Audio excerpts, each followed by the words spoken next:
conclusion, because I think we had built some hope after the Kyoto Protocol in '95 and after the Paris Agreement in 2015. But this prognosis that we are heading towards the inevitable and probably touching 2 or 3 degrees increase compared to the pre-industrial level. I'll just quickly go to Sarah. Sarah, are women worse affected by climate-related disaster and changes than men, especially in our society? I'm sorry, you'll have to say that again. Is there a gender aspect to climate? Absolutely, absolutely. And I'm so glad that you've raised this point. But before we begin, I just want to apologize if I sound like Winnie the Pooh, and अगर मैं बहुत ज़्यादा खांसूं, मैं जितने गरारे कर सकती थी मैं करके आई हूँ. So definitely there is an inequality between how climate change affects women and men, and with women getting affected more than men. And this is not a statement that comes from a female empathetic towards other females. This is a scientific sort of proven fact. The point behind this question is also not to project women as victims, but to sort of sensitize the audience and start a discourse on how our climate resilience and adaptation should be gender specific now. There are multiple ways in which women are more affected than men by climate change.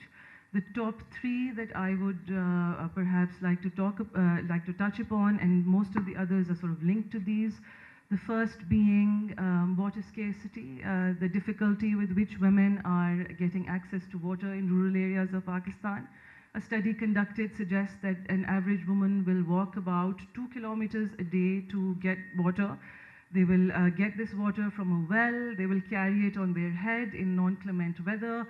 Patilon mein, when you talk, and I was part of this study, so I spoke to these women. When you talk to them, they talk about headaches, they talk about hair loss, back pain. Just their quality of life has deteriorated so much, their health is deteriorating so much. When they're trudging to get this water, they are vulnerable to attacks by wild animals, sexual harassment, non-clement weather, chahe barish hai, tufan hai, they still have to access weather. The burden of care increases on women. You need this water to manage households, feed children. And it's very simple to sort of rectify this. There should be solar pumps, there should be hand pumps, women should be made responsible for them. Access to water just needs to be generated. Rainwater should be harvested more. Then women more women die in natural disasters than men, about 14 times more according to some UN studies. And I wish there was time enough to throw this at the audience and have you guess why, but the reasons are actually pretty, like they're sad. It's because in our part of the world, including Bangladesh, India, Southeast Asia, women are just not given or equipped with the life-saving skills that young boys are. Boys are they have the liberty to climb trees, they have the liberty to swim in streams and ponds and rivers. Women just don't, young girls just don't. So when floods come, women don't know how to swim. They literally don't have the life-saving skills that boys have.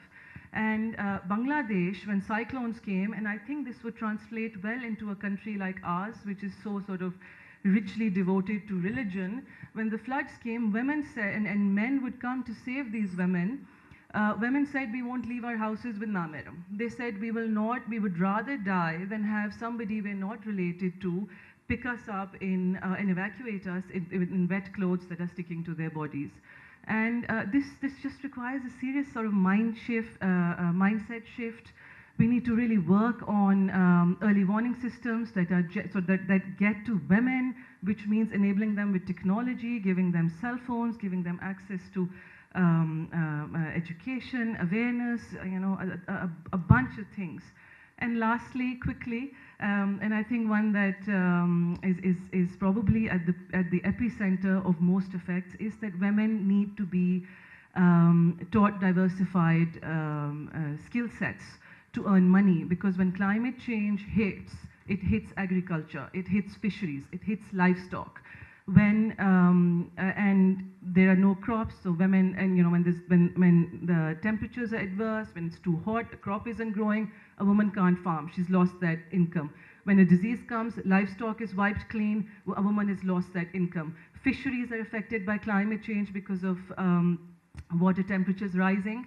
And women are losing that stream of income. So what we need is, we need diversified sources of income. We need to teach them skill sets, basics, sewing, stitching, giving them access to a market, eliminating the middleman, just sort of equipping them, really. Thank you very much. My presentation is working. I will come to it because it looks very nice. But before I go there, just a question for you.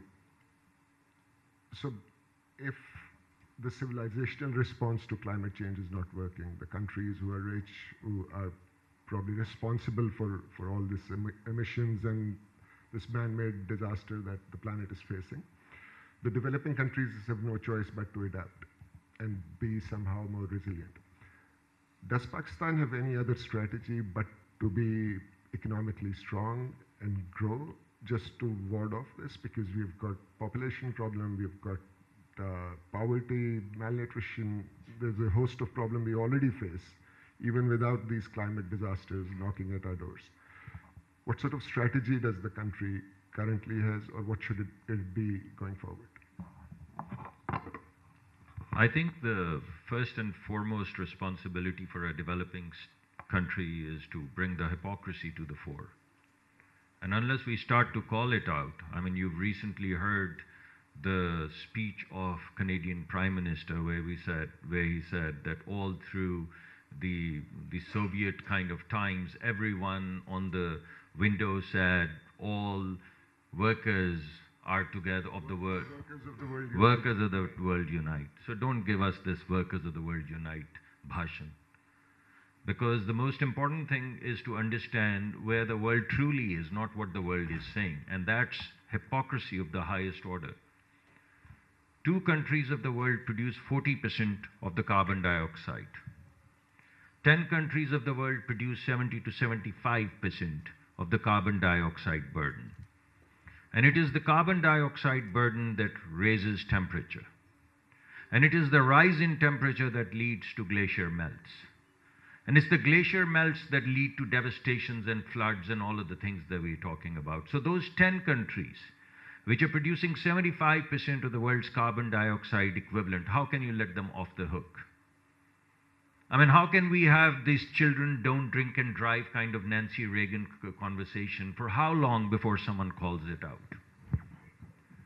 And the hypocrisy is that the same 10 countries which are producing 70 to 75% of the carbon dioxide equivalent burden are taking 85% of the green financing.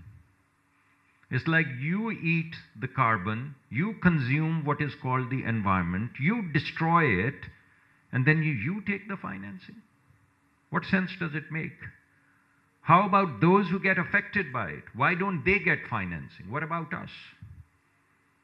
So unless this hypocrisy is called out, and unless this hypocrisy is brought to fore, all of these nice COP conversations are not going to go anywhere. And someone has to call it out, so here I am. I do it at international fora. I'm doing it at this forum as well. This is not the only hypocrisy. Let's talk about, this is the carbon hypocrisy. Let's talk about the plastic hypocrisy. So we have banned universally single-use plastics. They are banned. They're banned in Punjab, they're banned in Islamabad. Single-use is the only 100% recyclable plastic. 100% recyclable plastic. We have to sort out the scavenger economics. But it's 100% recyclable, we ban that. Have you ever heard the name Lay's or Frito-Lay's in this discussion? Have you ever heard Procter & Gamble's name or Kimberly-Clark's name in this discussion? Because the diapers that they produce, the Huggies and all of that, they're 100% non-recyclable. And the sanitary napkins that they produce for ladies are 100% non-recyclable. But no one wants to talk about them because all of the multinational corporations that produce these diapers, these sanitary napkins, these Frito-Lays, these Doritos, are the Western multinational corporations. So nowhere in COP I have ever heard any discussion about it. Never, not one time. And I've been to all of these. I've been in this business now for 8 months, and I've gone to multiple and I'm asking why? Why are you not talking about that? Underneath that, the technologies are being developed by the same Procter & Gamble's and Kimberly Clark's to have same material multi-layer, which is recyclable. But we don't have access to that IP. We don't have access to that IP, which basically means first we use Frito-Lay, first we need Doritos, first we use Huggies. Then after that, the next generation of wrapping material in plastics that comes also belongs to the North. And then they sell us that. What sense does this make? Why don't we have access to this IP? And why is this not being called out now? Why is the single-use plastic exclusively being called out? So here, I call it out. The third thing that I would like to bring to the fore is the coal use. I was the petroleum minister. Half of my life I've been burning the climate.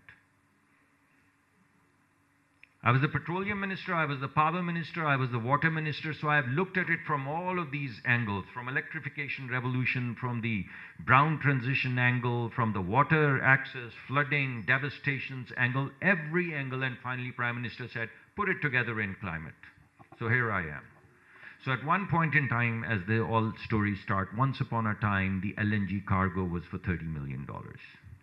Before that, while it was $30 million, we were told we were all interwoven into one global fabric, one nice global fabric. And we said, believed it, yes, we are indeed all interwoven into one global fabric.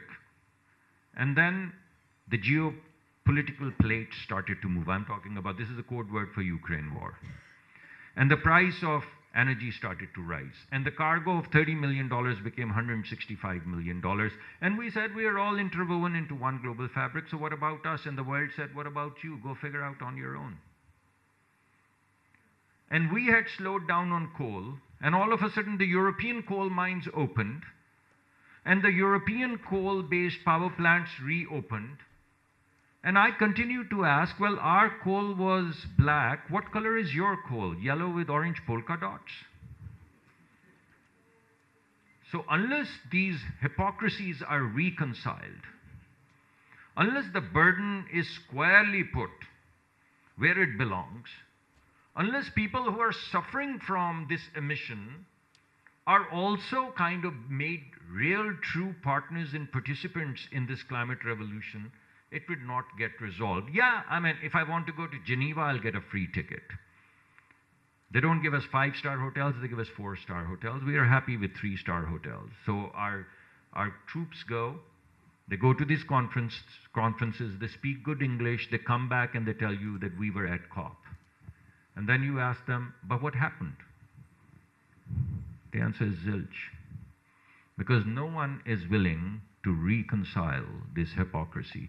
We say, give us money for adaptation, which was your question. They say, no, mitigation. But we say, you are mitigating. We say, that's why we are taking all the financing. Aha, isn't it interesting? So unless this interesting quagmire is resolved in any meaningful, participatory fashion, climate is a hoax.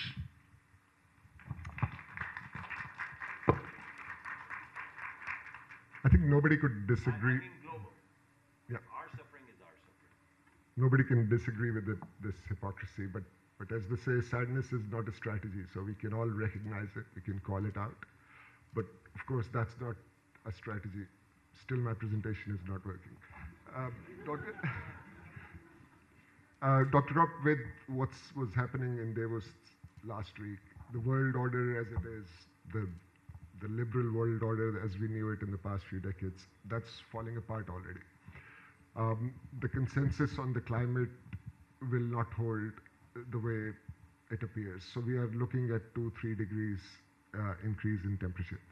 The minister talked about the hypocrisy being called out. The responsibility should be set where it belongs. Do you see that happening? Or is it a realistic cry from the global south as it is? so what the minister said is understandable for me. So because I'm heading for many years now the Climate Change and Development Department at Potsdam, and I was thinking already early in the 90s that both questions are closely connected. Yeah? So that we need to become fair, of course, when it comes to the different burden. But at this time, I was also saying that climate change is no longer, or was no longer, a scientific problem anymore, but a political problem. And when you look to the COPs, and I was attending COPs, not all of them, but some of them, and I got really frustrated at the end. Yeah? So because outcome from the COPs were almost zero, maybe the exception of Paris is a good example, but unfortunately we do not really have the opportunity to punish countries which are not fulfilling their promises. So yeah, so I guess a 2-degree temperature level, or so above the average of the recent decades, this will become the new normal. This is more or less clear. So we have to develop ideas how we can to adapt to this situation. And here I have to say that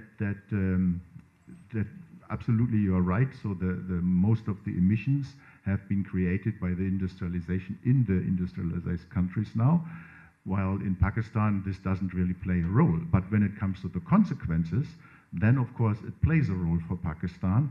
And I was here on the invitation of your president, Asif Ali Zardari, in 2012 on an aftermath conference of the extreme flood in the Indus catchment at this time. And we, at this time, were already discussing so that we need to go forward, that we definitely have to develop measures which keep us safe, because the warming is unstoppable, at least to some extent. But what does it really mean for the people? We should equip people with knowledge, with technologies, so that they can take care of themselves. And of course, the money, so I'm not an economist, but the money, of course, should come from those countries or from those organizations who can really afford for this. And I can say that Germany, of course, took over responsibility, but not only Germany, also in the European Union. We have a very ambitious target to make the continent carbon neutral, but unfortunately, Europe is not the biggest country in the world. And what also is part of the truth is that the actual welfare level, which we are all like to achieve, that this is incompatible with our resource use. So we see no decoupling. It was mentioned by several researchers in recent decades that we need a kind of a decoupling, so less resource use while creating the same level of welfare. So there is no indication that this really is happening. And this, in other words, means that we have to bring down in the developed world much more the emissions, much more the resource use, as in other countries which are growing up now. But this is a fairness question which, of course, need to be negotiated internationally, definitely. But there is no, so we can limit, of course, on the development, but there is also no other chance to work together to create a fair system amongst the countries. And what I'm really afraid of in the moment is that we are superimposed by a global political situation which has other things on the radar than that what is really threatening the global civilization, namely climate change. I'll just have a quick follow-up question. You were also working on the board of ECMOD, and you've worked in Nepal, Bangladesh, and India. Have you seen any successful case studies of societies becoming more resilient or adapting? Are there some good best practices which can also be used by countries like Pakistan? Now, Pakistan is member of ECMOD, yeah, so I was serving 6 years in the Board of Governors of ECMOD, and I had the chance to look very detailed in the different case studies, so I went almost across Hindu Kush and Himalayan regions, and what they have mainly on their radar is definitely to equip the people with knowledge and technologies. Low-tech technologies, which that is also quite important. So there are many, many low-tech technologies available which can people use in order to make their environment safer. So this is something what they're trying to bring into the into the communities in the high altitudes of the mountains. So this is very good. But apart from this, for instance, Kathmandu is a fast-growing city. And when you look what they are doing in the city, so they are using concrete for construction purposes. And when you look on the cement industry globally again, then the cement industry would be the third largest emitter worldwide. Yeah, only the cement industry comes directly after China and the US in terms of emission. So this is something what we have to change indeed by circularity, also in the construction and the building sector, but also by the use of bio-based materials, for example. We should rely on our traditional knowledge.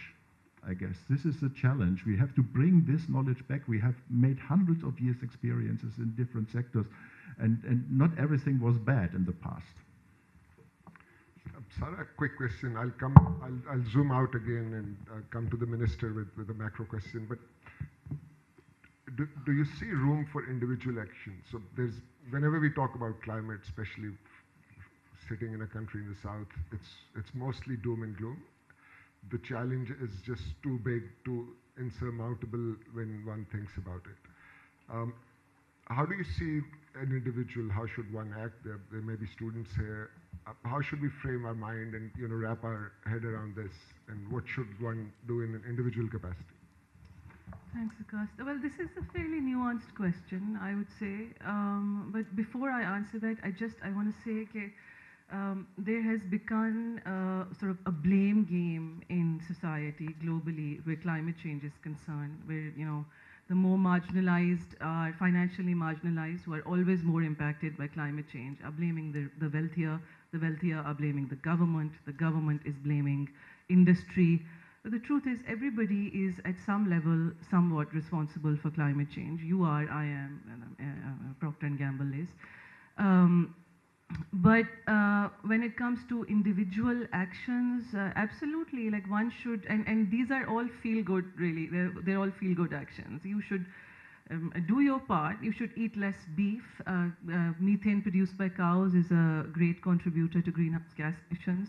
You should opt for public transportation, e-transportation, have pressurize schools into providing proper school buses. We desperately need that in Lahore. You should have opt for recyclable products. Don't buy things you don't need. Cut down on consumerism. Save water. All of these are very important things. They promote frugality. They build society. If you're going to bike more, you're going to walk more. You're going to be healthier. A healthier society adapts better to climate change. Is more resilient against climate change. So why not? But if you're going to ask me whether not going to Alam to have a beef burger is going to change the climate change landscape, no, it's not. Really, it's really not. My carbon footprint is negligible. Your carbon footprint is probably negligible. What we need is, we need the government to step up. We need industries to step up. And we need the global north to sort of reduce their emissions for the global south. Where the individual comes in, where society comes in, is that it is your pressure that is going to catalyze government policies. If you will say you want public transportation, the government will provide public transportation. If you will say you want sustainable goods, policy will eventually come for sustainable goods. And that is where individual is crucial. It is critical in the individual is critical in the game to combat climate change. Thank you. Minister, I've worked for a climate fund, the green fund that you call, and you're probably right, most of our money also goes where the return is very good. Capital is capital, whether you call it green or brown. So Pakistan has 2 or 3 problems which are coming in parallel. So one is the ability to attract investment, whether it's ordinary capital or green capital. It has a water problem, because if you look at most of the projections in the next couple of decades, the droughts will increase, the flooding will increase, and Pakistan if you look at the heat map for the past 40, 50 years, since these last 50% of carbon emissions, so one of the most impacted countries is Pakistan, or northwest of the subcontinent. So we have a water problem, both managing it, managing floods, and our economic problem, because the society can only be resilient if we can spend on development. Is there any realization of this sort of challenge that is coming up, or we are still firefighting at the government level today? No, I think there's. Let me tell you what is being discussed in the government quarters right now, corridors. So the last flood, when you were invited by President Zardari, when was that? That cost us 9.8% of our GDP. Our GDP grows at 2%, 3%, 4%, 5% comes down. And one flood cost us about 9.8%. The cost of reconstruction was 9.8% of our GDP. So that's what we are discussing. But this is just a number, 9.8% of GDP. What does that even mean? In the past 4 floods, 7,500 people have died. How much value would you like to put on life? One life lost. Imagine your own children, or your own sister, or your own uncle getting washed away. What is the cost of 7,000 people dead? What is the economic cost? What is the social cost of a family getting disrupted by 7,000 people dead in 4 floods? How about 19,000 people disabled or injured? What is the cost of disability-adjusted life years? Have we calculated that? Okay, forget about it. Death, disability-adjusted life years. Let's talk about displacement. In one flood, about 4 million people were displaced. In this recent 2025 flood, about 3 million people were displaced. So let's take an average of 4 million people displaced. With our demography, that means 2 million kids who are of school-going age. 2 million people. Let's say they come back, their houses get washed away, their livelihoods get washed away, their schools get washed away, their clinics get washed away, and a kid comes back after 3 months or 6 months. Take 6 months. It takes longer to rebuild the school because the schools actually get washed away. These are mud schools, they actually get washed away. 2 million kids, 180 days. How many millions is that? So about 1.2 billion or 1.8 billion, I'm not doing the mental math, I'm giving you a gross number, you can do the mental math. You can take 2 million people not going to school for 30 days. That is 60 million school days lost. So 1.2 billion or 1.8 billion school, depending upon how many months you're counting, of school days lost, kids not getting educated, what's the cost of that? And as a consequence of that, when they come back after 3 months or 6 months and they don't get re-enrolled, and the dropout rates increase, and they never go to school, what is the cost of an unskilled kid or uneducated kid? So this is what we discuss. And in our meager resources, then we try to say, what basically can we do? And we have a strategy. It's not like we don't have a strategy. I'm just framing it right. And when he'll ask me, he's not asking me the strategy question. He asked me last time, I didn't answer. Now I'm waiting for him to ask. And if he asks, I'll give you the strategy as well. But this is what we are discussing in the corridors every day. And I've only spoken about I haven't even started to talk about health clinics and maternal mortality and infant mortality. Or waterborne diseases or epidemics that come out of these floods. And snake bites, not talking about any of that. Not talking here, but in our corridors we are talking. And that's basically the framing of the problem for us. Then we go to the world and we say, look, it is not about blame. You are producing, I've just told you, I can give you the list of countries that are basically producing 70%. As I say, 70 to 75% of the world's carbon is produced by 10 countries. It is something that anyone can check empirically right now. You have WhatsApp, you have your phones, run it. It would spit out the countries that are producing 75% or 70% of the world's carbon dioxide. I'm not blaming, I'm giving you a fact base. Now, if you're going to make policies on a fact base, then the fact is glaring you in the face. So we will go to the same compendium of countries, multilaterals, whatever. And we say, how about we get affected, give us money. And you know what answer we get? We say, how about repurposed loans? Do you know what a repurposed loan is, ladies and gentlemen? It is a loan that was allocated for health and education. And they're asking us to repurpose it for devastation. What do we do with health and education then? In one of our provinces, we have 70%, 69% to be precise, kids not enrolled in school. So how about repurposing that loan that is for education? Which developed country in the world would do that? So why are you telling us that? We're also told that why don't you do green sukuk and green bond? You know what green sukuk and bond is?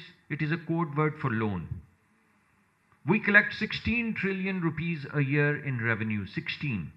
8.5 trillion goes into debt servicing. And the world is telling us to take more loan. 16 trillion is total. 8.5 goes into debt servicing, 8.5 goes to provinces. That is 17 trillion. The federal government starts with -1 trillion.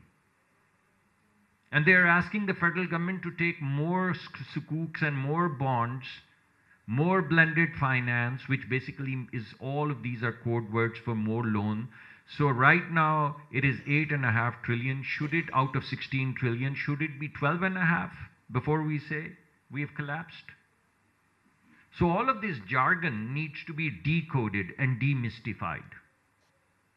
And all of these ideas that sound so sexy and everyone runs for this blended finance and sukuk, well, you're taking debt. You have to pay it back. And you're putting it in areas where the public rate of returns are very high, but the private rate of returns are very low, so they're not revenue generating. If they're not revenue generating, how are you going to pay them back? No answer.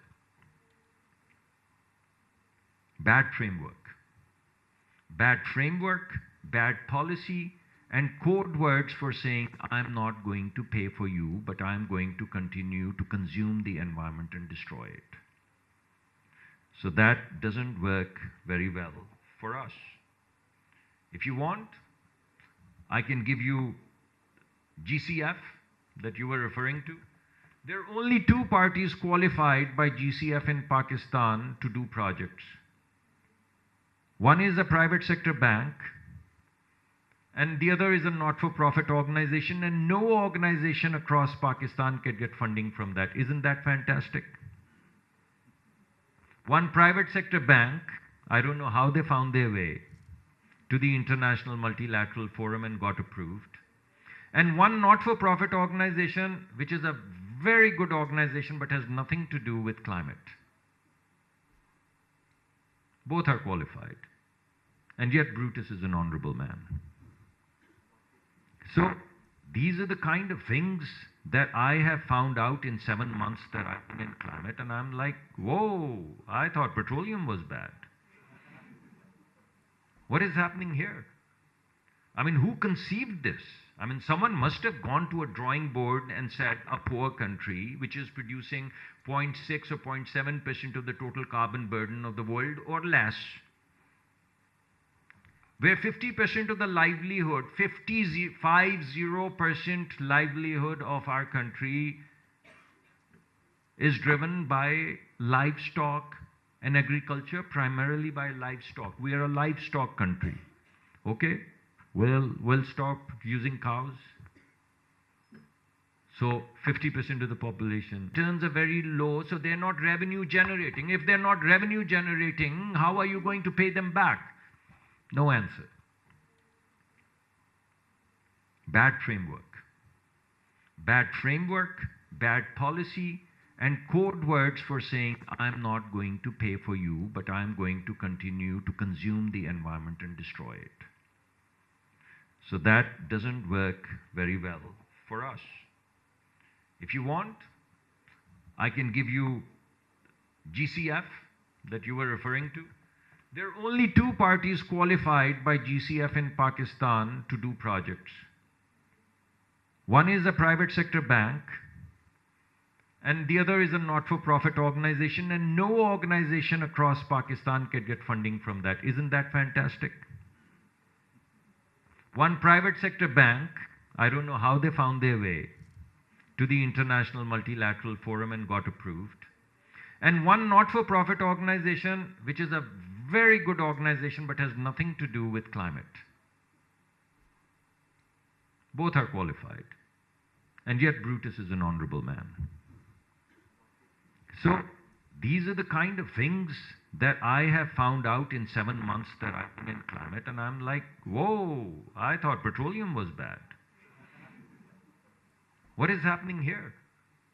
I mean, who conceived this? I mean, someone must have gone to a drawing board and said a poor country, which is producing 0.6 or 0.7% of the total carbon burden of the world or less, where 50% of the livelihood, 50% livelihood of our country is driven by livestock and agriculture, primarily by livestock. We are a livestock country. Okay? We'll stop using cows. So 50% of the population, with the grace of God, gone. Employment. Isn't that fantastic? How about that for a solution? So what I'm saying is, when he asks me for the solutions, I'll give solutions. Right now I'm framing problems. I don't want anyone in this room to believe that we don't have a solution, even with these constraints and these hypocrisies. Because what we are going to do, we're going to do for our own children, not for other children. We do it with the help of the world or without the help of the world. Now, ever since I've come, we're starting to frame something that would work even without the help of the world. So we're trying to do that. We may still need some help. If they help us, we do it in 5 years. If they don't help us, we do it in 15. But by God, we are going to do it because we are doing it for our own children. Because we're going to face this devastation no matter who is affecting this devastation upon us. I'm very glad you are the Minister for Climate Change because I think there's no other way of dealing with it but facing the truth. Professor, the Minister has sort of laid the framework. I won't ask him the strategy. I know it. The response of the EU so far has been, it has created a very, very functional emission trading scheme and a market for it. And instead of accepting the framework which the Minister was laying, and that was sort of reparation or loss and damage for the havoc that's being caused here, we have a new carbon border adjustment mechanism, which is a new form of tax which will mostly be applied on countries exporting to the EU. What's the political buy-in of that, and do you think it's an additional sort of tax on the developing countries in light of the framework that the Minister just elaborated? Partly, I would say. So I have first to say a few words about that, what the Minister said. So I'm one of the strongest supporters of these ideas. And I said earlier, so the world is unfortunately not fair. Yeah? So this is also the truth. Nevertheless, so blaming, of course, will help nobody. So we have to develop solutions. And I'm a climate scientist, so I'm doing the modeling. I'm trying to do assessments. I'm trying to develop technological solutions for whatever cases. So this is my main business. I'm not so much involved into politics.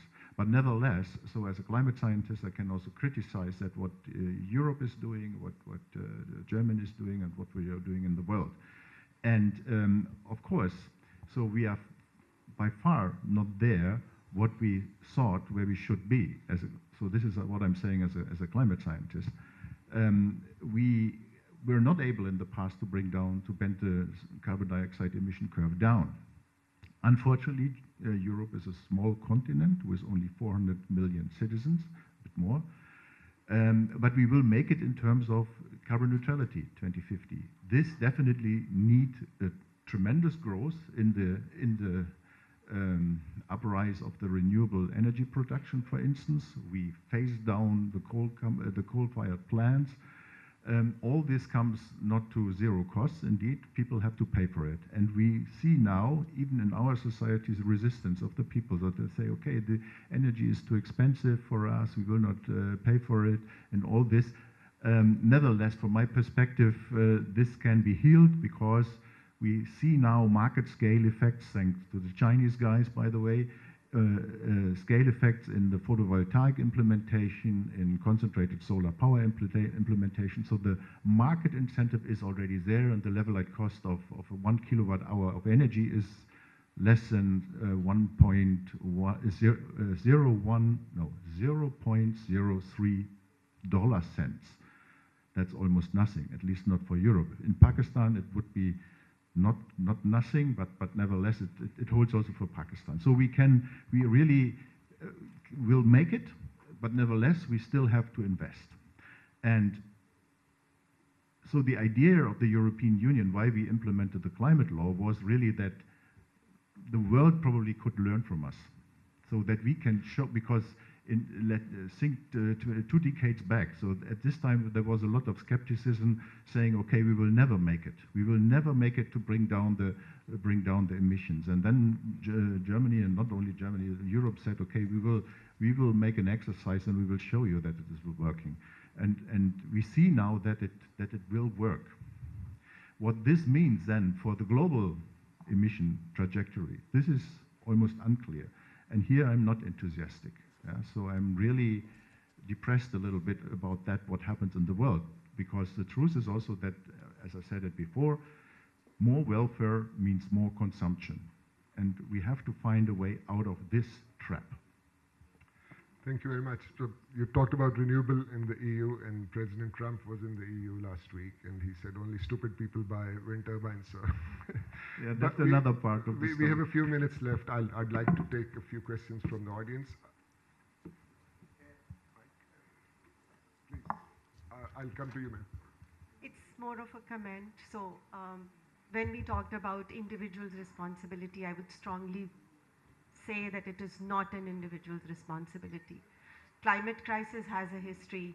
We have the history of centuries of colonization, and colonizers have this history of extraction and loot and plunder, and the responsibility then lies on the global north, not the global south, to now, talk about resilience. We cannot teach resilience to the ones that are affected, especially the marginalized, the women, the peasants, the farmers, the workers, the industry workers.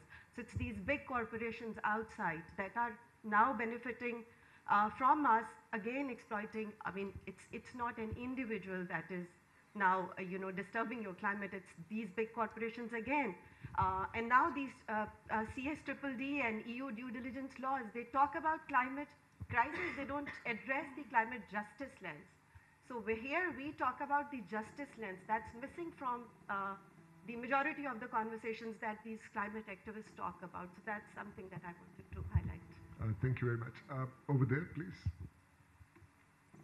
Excuse me. This corner.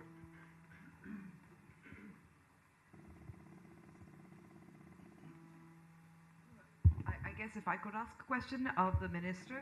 You talked about strategies and solutions after laying out the problem. I'd like to hear some of those. Before you, there was a question in the previous room. This question so you stopped me, you see. Hello, is this okay? I completely agree with what was said about the West. They need to take responsibility for the problems they've created. However, hamare yahan, one sees flood after flood, having worked in this climate-related, environment-related sector for a while now, कि कोई, it is such inadequate preparation कि उन लोगों को evacuate कहाँ करना है, are the centers prepared? Then we have a hugely inadequate forest cover. For whatever reason, though there is massive deforestation going on all the time, and they are not answerable. उसके अलावा there are sites वो जो government ने ही कहा हुआ है कि यहाँ you can't make buildings, you cannot have hotels, but repeatedly people get away with it. And they are shown on TV time and again. There was one such place in Sath, there are many others, where it was said that, when floods come, it will be in the way of waters, wo nahi hona chahiye, that happens. Then there's, it runs into climate-related issues. There are so many pesticides which are banned, which for a runoff hota hai, people are affected. Again, your area, it's mine as well, gender, where there's, there are pesticides used on cotton which are banned. वो जो runoff होता है पानी में होता है, children are affected, women are affected. The list is endless. At least हम अपना तो कुछ कर लें. Of course, what you're saying is so relevant that West also needs to take care of problems created by themselves. Thank you. Before Ms. Amber's question is asked, there is another question. I will let you answer that. Sir, I want to ask from Minister. Sir, Pakistan has strong climate policies on paper, but communities at grassroots level often don't feel their impact. What concrete mechanism does Ministry have to ensure these policies actually reach local communities, especially youth-led initiatives they are doing on grassroots levels? I am also doing a startup. I have created waste stress which transform plastic bottles into couches, office couches. So I really want to ask if these policies actually reach local communities, how, especially youth-led and community-based initiatives. Thank you. There was a question back there. Can we take the mic there? Can you take all these questions together? Most of them are addressed to you. You'll have to jog my memory.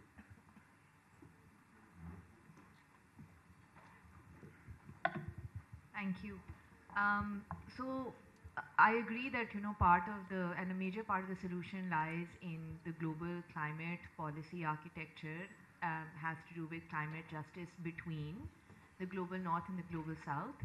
Lekin, what I'd like the Honourable Minister to address in the strategy that he alluded to is what about justice within? Humne justice between ki baat ki, what about justice within?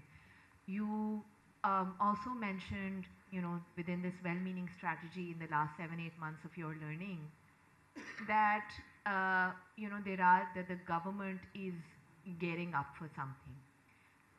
How do we ensure that this gearing up is consistent across regime changes? How do we ensure that this climate programming is consistent across regime changes within the federal and provincial government? Because so far, one of the things that we've been missing in this discussion is policies come in, plans come in, but then they are, I wouldn't say shelved, but they're certainly sidelined when there are regime changes. So if you could also address that in your strategy, that would be great. Thank you. Thank you. We have overshot the time. May I take the last question and then I give mic to the Minister? So enlightening. So I have a question. That is, why are we always see? This is a discussion happening among us. We are in Pakistan. It's not a COP ka forum ya koi. Why are we always kind of hiding behind Pakistan is not contributing? But why is Pakistan affected this much and that much? Pakistan is among the top 10 in methane contributors. In methane is contributing 30% to GHGs. Again, as Minister pointed out, for example, agar Lay's ke chips ya baki cheezein hain, if world is not banning, why is Pakistan not banning it? Should we go by this formula that world is not doing it, so we are not doing it, but if world is doing it, it requires finance, that's why we are not doing it? Or should we have our own solutions for it as well? Thank you. Over to you, Minister. This last question may require a much longer answer. I regret having taken the last question. I don't know how far I would go, and there were too many questions. They're interrelated, but they're discrete. So I'll try to answer, and when you want to cut me, you will have to cut me, because I otherwise won't stop. I have nowhere to go. As you said, you have to run the session. You were taking the questions. I wanted to give answers. You elected to take questions and then say 4 minutes. You took 14 to take questions. Now you can't give me 4 to answer. So I'll try to do the best that I can. So let's take the first question, which is the 30,000-foot question of strategy. We have 2 strategies right now. We've divided all of the work that we have into 2 components. One, all of the areas where the public rate of returns are very high, but the private rate of returns are very low. And these are the areas such as, creating watersheds or putting gabion walls or growing kind of embankments, strengthening embankments and so on and so forth. These are the areas where the public rate of returns are very high, but no company can make money out of them. The second component that we've come up with, particularly in the area of mitigation, not exclusively in the area of mitigation, are the areas where the private rate of returns are very high and there are commensurate public rate of returns because you stop carbon emission. Our strategy for each of these areas is uniquely different and differentiated.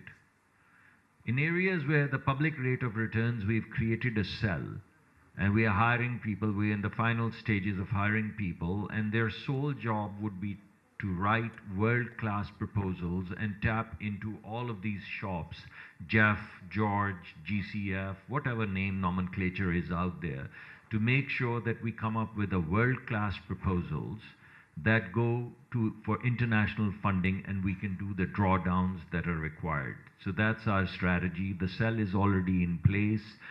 I think this week I'm interviewing about 9 people, and we put them together in the next 60 days, and their only job would be to continue to analyze the problems of climate in the areas where the private sector would not come, and put together proposals both within Pakistan as well as outside of Pakistan to come up with the financing that is required. Obviously, I won't get into the details, but we'll have to work very closely with the provinces on that after devolution, after the 18th Amendment.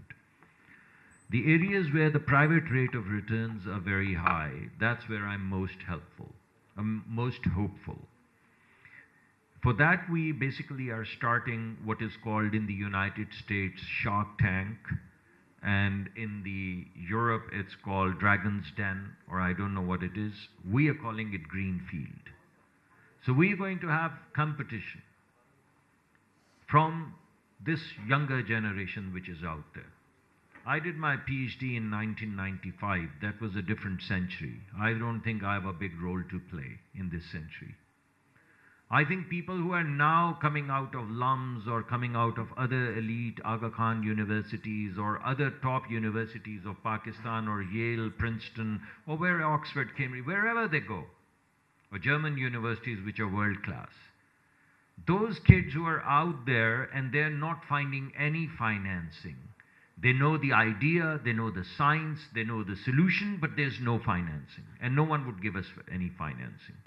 So we've made a commitment to giving those kids financing and asking them to swing the bat at this problem of climate. Rather than old bureaucrats at the age of 58, 2 years from retirement when they want to sit it out. Kind of say, when I was a deputy commissioner, this is how it worked. But that was then, like when I did my PhD.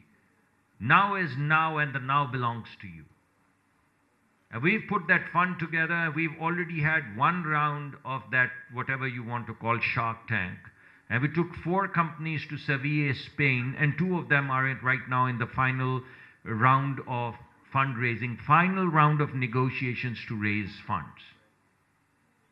If 1,000 such companies continue to come, and there's a stream of ideation, new ideas after new ideas after new ideas, and we're willing to fund failure, one of them is going to throw the ball out to the ballpark. That would be the Pakistan Green Unicorn. And that's my hope, that there would be a green cluster. Our environment is so taxing that anyone who comes up with a solution for such a taxing demand function would be the largest exporter of environmental technology across the world. And what I'm saying is not, I've not pulled it out of thin air. In 1980s, Finland was a forest, you know that. And Nokia, and you guys wouldn't know Nokia, but people like me know that at one point in time, Nokia was the world's largest telephone company, was a rubber and tire company. And around the 1980s, Finland came up with the world's highest environmental standards to save their forests. And you know what? When I studied their innovation ecology in 2004, they were exporting 1/3 of the world's environmental technology because of the standards that they had set, which is the taxing environment that I'm calling. No one else had the technology that Finland had, and therefore anyone who wanted to do environment had to get their technology. I'll give you one more example, then I'll pause. Just about 10, 12 years ago, everyone in this room knows, the two most polluted cities in the world were not Delhi and Lahore. They were Beijing and Shanghai. And in order for them to make sure that their citizens stay safe, they came up with solar technology revolution, and right now they're exporting 70% of the world's solar technology, a technology which was developed by Germany, not them. They took that technology and scaled it to save their cities and save their children, and right now they're 70% exporters. You tell me, why would Pakistanis not do it? You think our kids are idiots? You don't think that our kids who are trained at Princeton and Yale and our local universities, they don't have ideas? They just don't have the financing. So this entire NGO game and the multilateral game has to be reshaped, where these kids are empowered to come up with their solutions for the climate, and we fund them. And we fund them even if they fail, because when you do startups, speed to failure and the appetite for failure is paramount. So let them fail. For every 70, the 30 that win and swing is our hope. And that's our strategy, where the private rate of returns are high. And it's already getting implemented because we've already had one round, and I'm already interviewing people next week. So nothing that I'm saying is an idea which will not be executed. One is already partially executed. The other one, I'm hiring people next week. You ask me after 2 weeks, I'll give you a slate of people and I'll tell you where they're trained. And that's basically the strategic answer, madam, to your question. In terms of plans, we've made a 300-day plan. Madam, this is answer to your question. 300-day plan. We've made short, medium, and long-run plan for these floods and all the devastations that you were talking about. In phase 1, without getting into details, we're going to fix what has been devastated. That is phase 1. That is the 300-day plan, which has been handed over to the provinces. So all the embankments and all of the river training systems which have been breached in the past 2 floods, we're going to fix that. That is our phase 1. In phase 2, we're going to complete in terms of dams and in terms of watersheds and in terms of that layering of the mountains and the forests and all of that. And that is 2-year plan. So this is 1-year plan, and then 1 to 3-year plan is to complete and expand what is already happening. For example, because of these cloud bursts, our old drainage systems don't work. You've seen it in Karachi, and Karachi is not alone in the universe. Other cities have the same problem. Gujarat doesn't even have a drain system. So we can't fix the drain system from 14 centimeters or inches, I don't know what it is, and double it or triple it in 1 year, but we can do it in 3 years. So expansion of that system, which is essential for the new generation of devastation such as cloudburst, would be phase 2.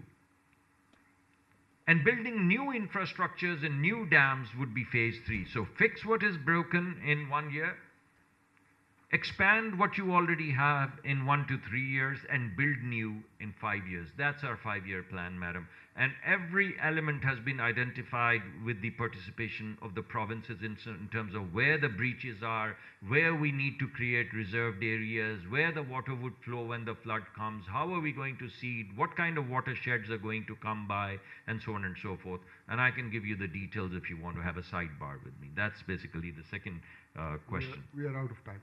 I think most of the questions were answered. I apologize for unanswered question. I hope your optimism is infectious for this hall. And critique too. That too. Thank you. I thank the panel. Thank you very much. Thank you, audience, for a wonderful time.